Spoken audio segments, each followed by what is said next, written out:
Prav tako moram povedati, da smo z vložitvijo zakona, kateri smo povabili pri pripravi celotno zainteresiranost slovensko javnost, počakali toliko časa, da so se izkazali vsi tisti negativni učinki, ki smo jih napovedovali že v obravnavi omenjenega zakona. Torej, počakali smo na prve tiste dni, ki bodo izkazovali število obolenj zaradi tega, ker je prepovedano kajenje v ogrevanih prostorih, kakor tudi, da se bodo pokazali prvi učinki zmanjševanja gostinske ponudbe oziroma objektov, ki ponujajo. Dovolite pa ob tem, da izpostavim tiste najpomembnejše točke, katere nacionalne stranke ocenjujemo, da smo jih vsebinsko zaokrožili do te mere, da bodo v naši družbi, torej v naši državi, zadovoljni vsi.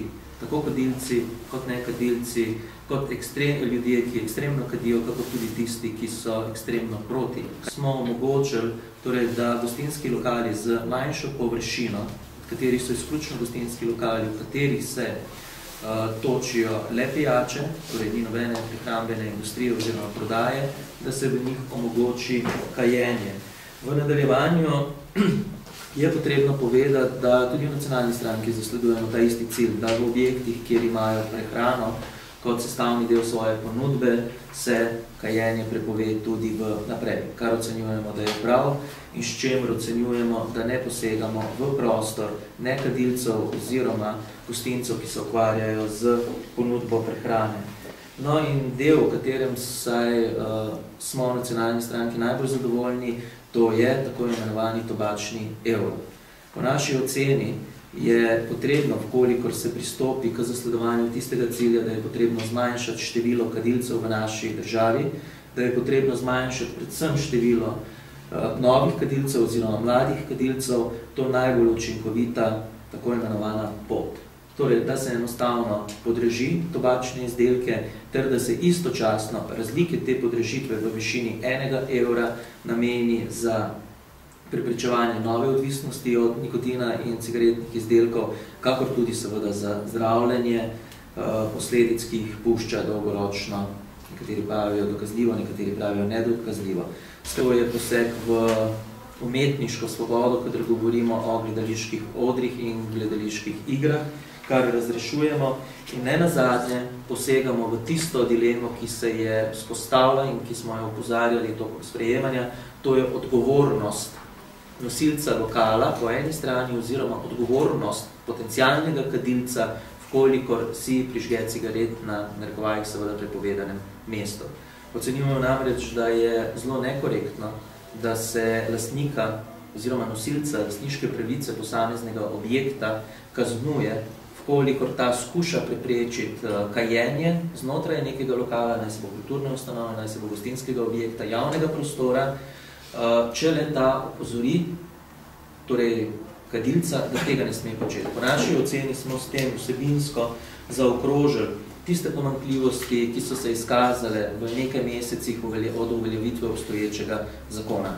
Govori direktor Cankarjevega doma o tem, že spet so kadili na odru, kaj naj jaz. To je pa največja neumnost, kar sem jih slišal, kvalitetna gledališka predstava, ki pač zahteva v svojem procesu tudi kajenje.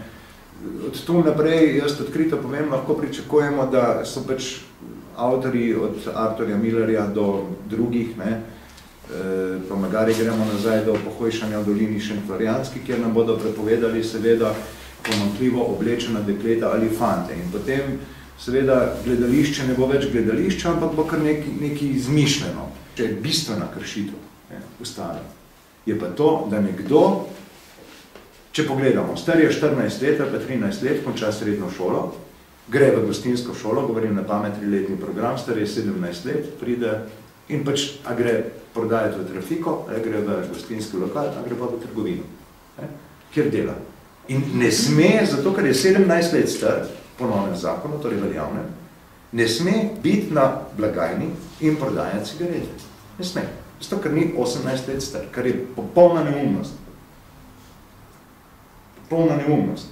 In tu je osnovna kršitev, za katero upam, da bo Ustavno sodišče končno reklo, da je seveda ustavna kršitev. Mene zanima, če ste se za podporo že pogovarjali z drugimi parlamentarnimi strankami.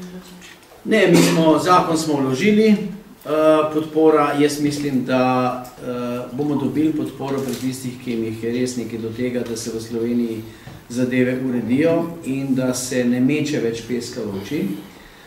Največ so metali pesek v oči ravno parlamentarci, od katerih jih približno najmanj polovica strastno kadi, pa so vendar glasovali za zakon, pač zaradi takšnih ali drugačnih pritiskov, zahtev ali česarkoli že. Zagotovo ne po pameti.